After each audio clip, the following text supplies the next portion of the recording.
Hi, this is Roger. Thanks for dropping by. Right, we've got some direct sun through that now exposed glass. This is what I was hoping for. Literally, that sun's only going to be there for a relatively short time. It's so low in the sky, it's going to go behind the trees. There's a tree in the distance. It'll be there in about an hour. And then it comes out again for another short period, then behind another tree, and then effectively just about an hour just before it sets. That'll be coming in through this side, obviously, moves around. But a couple of little changes. My Jenkinsii and my Jenkinsii aggregatum cross, they're of the type that, you know, deciduous forests, they need the bright light. They've never got it. And, you know, they're going to get it now. Basically, I've had to extend their hooks to drop them down low enough so that they actually get that morning sun. And quite honestly, I think that's going to do them the world of good. I've got no problem about the lower temperatures. Boy, are we in for a cold snap. We've got it's just a little weather pattern that happens now and again. We've got a high pressure out to the west. Well, the airflow goes clockwise round that. Yeah, so that's drawing air down from the Arctic. But unfortunately, we have a low pressure out to the east as well, which goes anti-clockwise, which is also drawing cold air down from the Arctic. And between the two of them, we've got an icy blast coming down across the country. And it looks like neither of those two weather systems are going to move much. So we've got a cold period coming up. We've already had snow up in Scotland. And there's a threat that's going to move down through the country and either, you know, get down into Wales and even possibly down into parts of the southwest. So we may get some white stuff. But obviously once you start predicting more than 24 hours ahead, you're guessing really. But anyway, bright light. Somebody suggested I should take that shade netting right off. I personally think for the type of plants that live on these top shelves that can't really go anywhere else because they're too tall, I think that's a bit much. You know, Latoria types come from evergreen forests, so if they get any direct sun, it would be glimpses through the canopy. That's probably pushing my luck. And again, with some of the oncidiums, you know, they're very thin-leaved. They would heat up quite quickly. Now, with the resting dendrobiums, I don't care. That's what they would naturally get. You have to bear in mind where they come from. When they get that bright sunshine, they do have naturally cooler temperatures, possibly with a bit of breeze. So their leaves wouldn't heat up. Whereas in here, at this time of year, my huge circulating fans don't come on because they effectively, it forms a cold blast. It's just too much. But yeah, so a bit more sun for a couple. Every little bit helps. It's just every winter I tweak a bit. I don't do any mad drastic changes, which is why I've only dropped that shade netting down to there. Now maybe for a couple of weeks on the very shortest days I might try taking it down a bit lower. But, you know, given that I've got some tall plants on here, you know, I've even got a zygopetalum up here, I don't think that's going to like direct sun through the glass. So, you know, I have to be careful. There's a limit to how much I can push my luck. But as many of the resting dendrobiums as I can are now getting that direct sun for part of the day. And the added bonus is that my nodosa, my what is it now called? Rhyncholalia glauca, the notorious non-bloomer, and also my Brassivola cross, David Sanders. They're actually getting some of that morning sun now, just purely because of where they live. I didn't plan it, that's just happened. So they're going to get more light in the winter. All three of those need good light, and the Rhyncholalia needs the brightest light you can possibly do. And quite honestly, in the UK, and unless you put the thing outside, you're probably never going to get enough light to get the flipping thing to bloom. It's just one of those that it just needs a really, really high light level. And for full day lengths over most of the year. That's where it comes from. That's the difference in the UK. You know, it's the short day lengths for basically 3 or 4 months of the year. That's a third of its life, its annual life, that it's getting nowhere near enough light, unless you do artificial lights, of course. But anyway, so far so good. I'll keep you posted. I don't know what's happening. The sun's only just come round, but these leaves are warm. They are warm to the touch. But it's not going to last long. As soon as that sun gets behind that tree, and in a week or so it's going to go behind the hedge, it will be so low in the sky. So it's only getting that direct sun for literally a very short amount of time, and then it will be filtered through the tree, and that should allow the leaves to cool down a bit.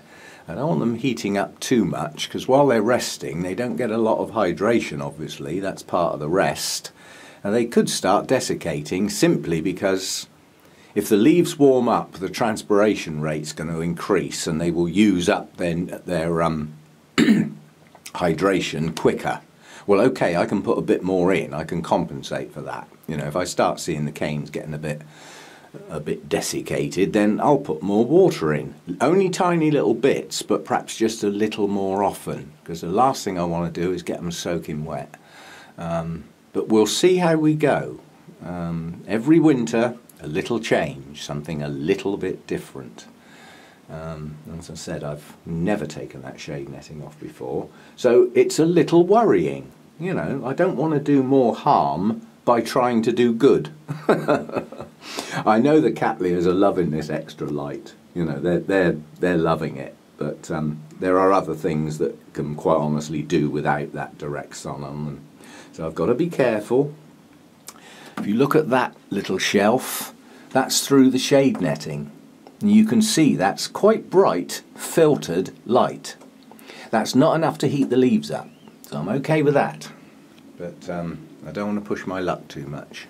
So we'll see how we go. I'll keep you updated. That's if we get days like this. It sounds like, because of the two weather systems sat there, that the air that's getting pulled down, it won't give us the clear sunny days like we've got today. We're liable to get, you know, some moisture down as well that could produce some snow, so we'll see how we go with that. I don't expect to see snow here on the south coast, quite honestly. It's a very rare event, and it would be classed as incredibly early in the year. Our snow month is normally February if we're going to get it, so we'll see how we go. Update on the car. It's been condemned, basically. The guy that looks at my cars can only do so much. We spent some time out there last night. He managed to start it, and he did something that I wouldn't normally do. When you've got a cold engine, I'm old school in my mind with cars, and quite honestly, in the old days, on a very cold morning, there was a good chance of flooding it and actually getting the plugs wet, and then they won't spark. So you had to go very careful about how much fuel you were putting in there trying to start it. So I don't ever touch my accelerator when I'm trying to start a car, because in my mind I go back to mechanical cars rather than electronically controlled cars. And if you put on your foot on the accelerator, you pump fuel in at a rate of knots, which on a cold engine floods it. But apparently modern cars don't work like that. It's all electronically controlled with sensors that you know, are controlled by a central sort of little computer system that take in all the data from those sensors and adjust the car accordingly. So it's looking at the temperature, looking at the airflow, you know, all those sorts of things. And that's what he's come down to now. Everything that can be checked has been, and there's nothing wrong. I was expecting to have a problem with the battery, which was going to cost me about 80 quid. There's nothing wrong with the battery. It's fully charged and pushing out more than enough current. So it's not that. That's not the problem. So I now haven't got to get a new battery. But he's said that now it needs a full diagnostic, which don't come cheap, but then I've just saved the money by not getting the battery that I can now spend on a full diagnostic. The problem with that is I've got to get the car somewhere to actually get it checked, which means it needs to start. So I'm going to have a go at that later in the day and try his method of starting it, which was to actually floor the accelerator right down and turn the car over with the accelerator fully depressed. And he managed to get it to start like that, which, as he said, means one of the sensors is reading wrong and passing false data to the management system because it shouldn't need to start like that. So something in there somewhere is sending a false reading. So I've got a sensor on the blink. And the only real way to find out is either replace them all one at a time until you find the dud one, which can get incredibly expensive, and you replace a lot of parts that don't need to be, unless you're lucky and hit it first go. But he said if it's put on a diagnostic check with, basically every single sensor and every part of the system can be checked individually. The problem being, I've only got a problem on a cold start. So I'm going to have to, if I can get the car started, I've got to take it somewhere and leave it with them so that they can have a go the next day when it's cold and see if they can find the sensor that's wrong. And he said, my guy said, there is no reason why they won't find the problem, because the diagnostic checks, the full-blown thing, they go into every part of the system and check the data that's being sent by all the sensors. So, and they can go through them individually. So that's what's got to happen. So I'm still grounded, which is driving me up the wall. I had to do something yesterday I've never done before. I had to get my shopping home delivered. I've never had to do that before, but I can't get to the shops without the car, I was running out of food, run out of milk for me coffee, starting to get serious. I was getting really low on the coffee as well. So anyway, I've stocked up. I'm okay from that point of view now. The place I'm going to take the car is right on the bus route, so I can actually dump the car with them, hopefully, and just get the bus home and then just leave it there until they've sorted it out. We'll go from there. But, cars are a pain when they don't work. Can disrupt your whole flipping life. Absolute nuisance.